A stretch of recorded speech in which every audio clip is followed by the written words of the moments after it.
Welcome back. All right, so today 32 team video, 32 players, and I want to talk about 32 I think interesting storylines going into this season. Now these storylines may still change before the season starts. We have the preseason, we have training camp, and things can change. Players can get hurt. Trades can still happen between now and October 10th. We'll see, but I wanted to talk about these 32, starting with Filip Hronek. The Canucks gave up a lot to get Hronek. He should be 100% going into training camp and ready to play this season. I know that he can play top 4 minutes. It'll be interesting to see if he can play some maybe top 2 minutes for the Canucks at times as well. Hronek, I think, is probably underrated by some, maybe myself included. And so, yeah, we'll see how things go with Hronek this year in Vancouver. Matthew Barzal, back to health, and of course, he'll be wanting to play every game. I will be interested to see how things go for the Islanders. The Athletic releasing the ratings of the best through worst ranked organizations fan rankings, and the Islanders came up 32nd out of 32. I'm always surprised at how low people rate the management in New York, because the Islanders have done a pretty good job of staying in the hunt for the playoffs and above the playoff line, but people just don't like signing the old guys. The amount of money guys get signed for, and then you add the Horvat contract. But Barzal's the one I'm going to be keeping an eye on. Of course, Horvat will be interesting too. For Corey Perry in Chicago, it'll be interesting to see how it goes for him. He's not only on a new team this year, of course, but now he's taking the advisory role to Bedard. He's there to kind of help shepherd Bedard into the league. And he's playing for a team that's not expected to be very good. Corey Perry coming out of Tampa Bay, a contending team. Prior to that, he played in Montreal, who went to a Stanley Cup final. He was in Dallas, who went to a Stanley Cup final. This is going to be the first time he's with a team that's not really close to the playoffs in a while. So we'll see how it goes for Perry and what kind of totals we get. He kind of took a step back last year offensively. For Dallas, really, Wyatt Johnston's year two is the storyline I'm going to be interested in, because if Dallas is really going to become like a top contender, Johnston taking that next step will go a long way to solidifying that. Plus, having that next generation of star player already there for when guys like Ben and Sagan and Pavelski are winding down, it does bode well for Dallas's long-term future. San Jose, I had to pick Mike Hoffman. Mike Hoffman, of course, is the second time he's been a Shark. This time it's for more than 10 minutes. So, yeah, we'll see if Hoffman does end up playing for the Sharks this year and what they get. Hoffman's goal totals have been down a bit the last couple of years, but he will get opportunities in San Jose, you would think, on special teams. And Montreal, the team that traded him, Caden Gooley's the one I'm going to be interested in watching for Montreal. He's going to be healthy, and Gooley, I think the sky's the limit for him. As a really solid defensive defenseman who's got some offensive upside there as well. For the Rangers, from the kid line, I'm going with Philip Hedl. We talk a lot about Lafreniere. We talk a lot about Kakko, and understandably, these are top draft picks who haven't quite panned out yet to what was expected. But Hedl's been pretty good, and Hedl has made that gradual climb every year. I would expect his points total to go up again this season. We'll see how it turns out for him. Carolina, to me, the interesting storyline's Brett Pesce, because he's still there currently at the time I'm recording this. We'll see if he stays in Carolina and what the Carolina Hurricanes get for him if/when they do move him, or if he decides to stay, who gets jettisoned so that he can stick around. For Florida, Sergei Bobrovsky's one to keep an eye on. Now, it's a $10 million price tag. If he gets off to a slow start, we'll hear about it a lot. But Bobrovsky had a decent year last year, and then he had that really solid run to the Stanley Cup final. And again, yes, Vegas lit him up. Vegas lit everybody up. But yeah, Bobrovsky's going to be interesting to watch because, it's going to be a battle for that backup spot. And whoever gets that backup spot probably won't be playing a ton in Florida. So if we do see Knight come in and play, probably plays about 25 games. Yeah, a lot of it's going to come down to Bobrovsky and how well he plays. And another goaltender on the board for Anaheim, John Gibson. Gibson at this point in time still an Anaheim Duck. There was the rumors during the summer that he had said he would never play another game for Anaheim. He immediately dispelled those rumors, as did his agent. So at this point in time, Gibson should be starting the season with Anaheim. Again, there's still time to make a move. But we're down to a little bit more than 5 weeks. So, I mean, you're really getting down to it. We're 2 weeks away from them being in training camp. And very similar storyline with Washington, Evgeny Kuznetsov. So we know that Kuznetsov asked for a trade from Washington a long time ago.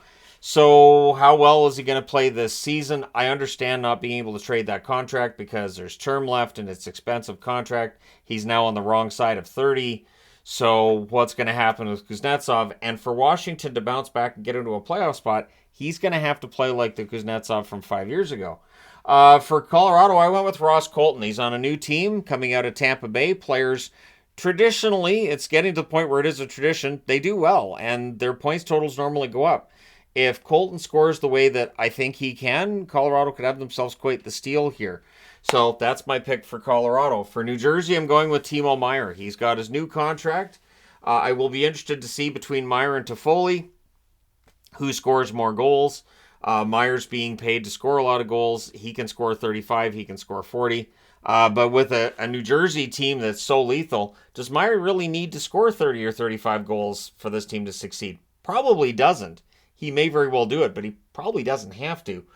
Shane Gostisbehere is my pick for Detroit. So Yzerman, a lot of arrows being slung in his direction this offseason. The DeBrincat deal seems to have settled some of that down.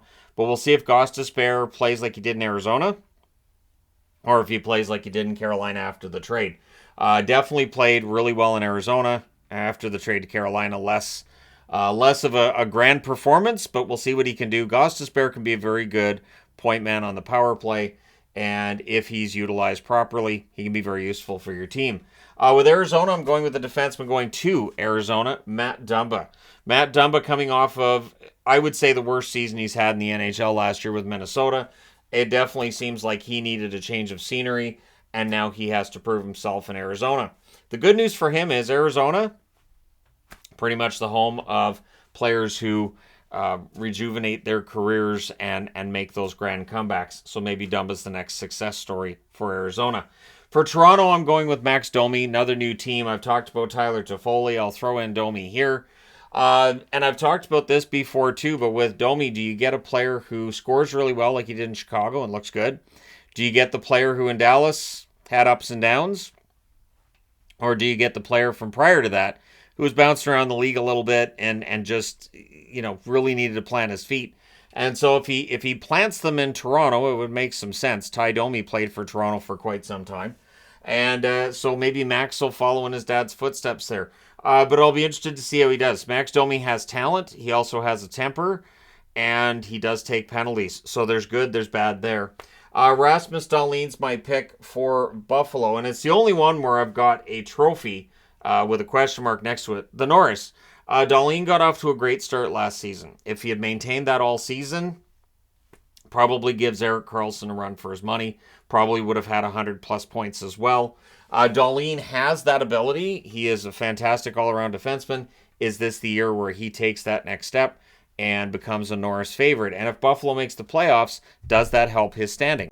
With Columbus, it's a player I've talked about before Elvis Merzlikins. They've made the changes on the blue line. Their offense, the attack looks like it's going to be pretty good, especially if Fantilli makes the team, plays as well as we know he can. But it's a matter of, can Elvis bounce back? Tarasov, I don't think is going to be expected to play a ton of games right out of the gate, right? The backup goalie. So it's going to be up to Elvis. There's a lot of pressure on him this year. Be a key guy to watch. For the Oilers, for me, it's Darnell Nurse. Nurse is a good defenseman. Before everybody laughs, I think the reason that there's a lot of the scrutiny is $9.5 million as a cap hit. And I get it. I totally get it. Does Nurse, though, get off to a really good start? Does having Ekholm around help Nurse? And does the Oilers' blue line in general, really keep things together right out of the gate? And do we see the Oilers as a really good defensive team? And it feels like if they get all that rounded out, and if Nurse plays the way that $9.5 million a year would seem to dictate he should, the Oilers could very well find themselves holding up a Stanley Cup next June.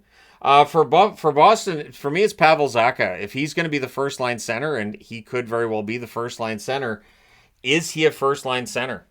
Is he a player that's going to produce enough and play well enough, especially with that increased ice time over a full season? This is not, when so-and-so was hurt, he stepped in and played well. This is over a full season. Can Zacha do it? The pressure is quite different. And speaking of pressure, with St. Louis, to me, Jordan Kyrou is going to be an interesting story to watch.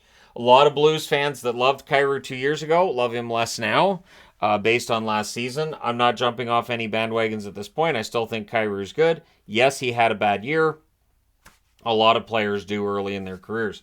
So you get that to the wayside, and if St. Louis is going to bounce back and make the playoffs, they're going to need a turnaround performance from Kyrou. For Nashville, I went with Philip Forsberg. As long as he's healthy, he can provide a lot of the goals and points that they lost with the buyout of Duchesne and the trading of Johansson. And so, yeah, Forsberg coming back and playing really well is a key to Nashville being able to bounce back and get above the playoff line themselves. For Minnesota, I went with Marc-Andre Fleury because is this kind of a last hurrah for him, right? Like, is this the last season for Marc-Andre Fleury? And what kind of season could he have if he feels like, this is it for me? I'm going to retire and all this fun stuff. What kind of year are we going to look at from him? And, of course, the Gustafsson question's out there, too. Gustafsson having a great year. Can he follow that up with another one? Tanner Jeannot is the one for Tampa Bay because Tampa Bay paid a hefty price for Tanner Jeannot. And it feels like they lost Killorn in part to keep Jeannot as well. So they lose all those future assets. Killorn's gone to Anaheim. And so, yeah, for me, Jeannot is going to be quite the story to keep an eye on in Tampa Bay. Because if he has a bad year, then Julien Brisebois could be under a little bit of pressure. Because if Jeannot has a bad year, this could signal a bit of a downswing for Tampa Bay. And all those future assets lost there, that may not age well. And I know that trade was panned at the time. I will agree with that. But what happens from here is key too. For Pittsburgh, it's Tristan Jarry. Kyle Dubas deciding to double down on Jarry gives him a big contract, and we'll see if he can live up to that contract. He has to stay healthy. He has to give them above average goaltending. Jarry can be a very good goaltender. He can be frustrating at times as well. So Jarry's the one I'm going to keep an eye on there. And in Seattle, it's going to be Joey Daccord. So Daccord and Drieger are going to be battling it out for the backup spot there. Drieger, as far as I can tell, is healthy. Can Drieger push him out of that spot? I think Daccord's going to get every opportunity based on what happened in the Calder Cup. And that Daccord was a huge part of the Firebirds getting that far. So whether it's going to be Daccord or it's going to be Drieger, the backup position in Seattle is going to be a key thing to keep an eye on. And for Vegas, is Aiden Hill going to be the starter? So Logan Thompson, I would think, has the inside track to being the starter, but Aiden Hill, after winning the Stanley Cup, is going to be given every opportunity to start for them right out of the gate this season. Is Aiden Hill capable of making 45-plus starts in a season and being a starting goaltender? And I understand, the run in the playoffs was great. It was a lot of fun to watch. But Hill hasn't been a starter before, so we'll see how things go for him with Vegas this year. And if he does end up being the backup, how solid of a backup will he be? For Calgary, a non-traded player on the board, Noah Hanifin, a player that's expected to be traded. He's in the final year of his contract. I think Hanifin's going to have an absolutely fantastic season if he does, in fact, play for Calgary to at least start the year. I think Hanifin could be a lot of fun to watch. Again, I've talked about this before. I do think Hanifin's a bit underrated by some, whether it's fans or media. Phoenix Copley, to me, is the one to watch in LA. So we talked about their goaltending all last season and how it wasn't good enough. Copley came in and gave them decent goaltending. I wouldn't say it was Vezina level or top 10 goalie level, but good goaltending. And now with the addition of Cam Talbot, does Copley end up getting that starting spot? Does Talbot get that starting spot? Does Copley excel as a backup? We'll see, right? But it's going to be a fun thing to keep an eye on because Phoenix Copley, of course, has spent most of his career in the minors. And seeing a guy get a shot at the NHL finally and maybe staying, it's an interesting story and it's a little inspirational, right? And then for Ottawa, I went with Jake Sanderson, who's going into year number 2. Sanderson's a fantastic defenseman. I think with Chabot, with Sanderson, and with all of the other young defensemen there, and there are a lot of good young defensemen, don't count out Clevin coming in and messing everything up for them either, because there's a lot of good prospects here on the blue line. I do wonder if some will get traded by Ottawa for help somewhere else. However, Sanderson would never be on that list that I can imagine. And so, yeah, Jake Sanderson probably going to become even more prominent this coming year than in the last one. I've seen some talking about how he's already a great defenseman for the Ottawa Senators and how wildly underrated he is. So we'll see if that's the case. Nick Ehlers is my pick for the Winnipeg Jets. He's healthy. With the exit of Blake Wheeler, with the exit of Dubois, some changes up front, Nick Ehlers should get every opportunity to score goals, every opportunity to play big minutes and big games.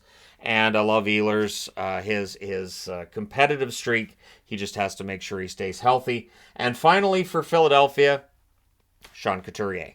If Sean Couturier is healthy, he can be transformative for the Philadelphia Flyers, and he can give them that two-way game down the middle that I think they've lacked while he's been out. Losing Couturier, I think, is a larger part of the reason why Philadelphia has been bad for the last couple seasons. More so, I think, than again, Meteor fans, I think, have maybe given it credit for. Couturier really was coming into his own, and then the injuries stifled that. So we'll see if he can get back to that form. So let me know which storyline you're most looking forward to for this season. Which player are you going to be keeping an eye on for? You can write down all 32 teams if you'd like. Sure, let me know in the comments section below which storyline you think is going to be interesting this year. Don't forget to hit like and subscribe if you're browsing your way through. You just happened upon this video. Thank you guys so much for watching, for all your support. I will talk to you again soon.